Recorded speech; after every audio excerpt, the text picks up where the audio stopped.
Optical illusions are images or pictures that we perceive differently than they really are. Put another way, optical illusions occur when our eyes send information to our brain that tricks us into perceiving something that doesn't match the reality. Optical illusions happen when our brain and eyes try to speak to each other in simple language, but the interpretation gets a bit mixed up. For example, it thinks our eyes told it something is moving, but that's not what the eyes meant to say to the brain. An optical illusion is a big misperception of our brain. It unconsciously bends our perception of reality to match our expectations. How we perceive the motions of illusionary objects, our brain is creating a completely wrong assumption of how reality really works. It basically means that our brain doesn't have the capacity to grasp complex visual perception at all. There are 4 examples of great optical illusions: the Hermann grid illusion, the spinning dancer illusion, the Ames room illusion, and the Ponzo illusion.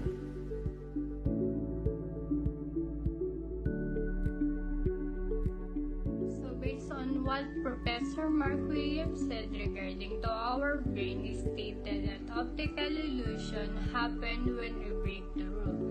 And the moment they made the hollow face for the experiment, that's when they start to break the rule and manipulate how the brain works. For example, the hollow face on the video that I just watched. The brain automatically doesn't know how to properly react to the thing since it isn't using that hollow face, since the brain is just used a convex shape.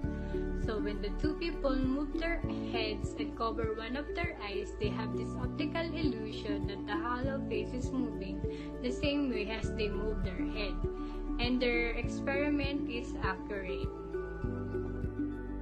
The brain can be fooled by the optical illusions, provide deep insight into the incredibly good job the brain does in constructing a model of what is happening around it. Our eyes provide changing level of brightness and colors. The images are detailed only near the center of the field of view. The brain needs to adjust exposure not just for the whole scene but for each part of the scene. The brain does a great deal of extremely complex image processing that allows us accurately perceive the world around us. Optical illusions take advantage of image processing to be different from what they really are.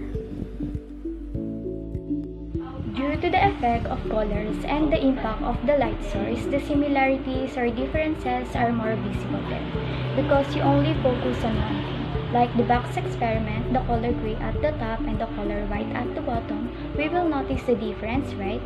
But when the girl glued the colored paper above and at the bottom, we noticed that it was just the same color. It is an optical illusion. The way we see an illusion has less to do with optics and more to do with how our brain works. Our eye can see everything, but our eyes can only focus on one thing. Many people believe that optical illusions are a fun pastime and cannot be counted as science. However, the study of the eyes and brain and how it reacts to different illusions can give a lot of information about the brain and the eyes work together. Specific stimuli have already established neural channels from the participants' early stages of visual processing.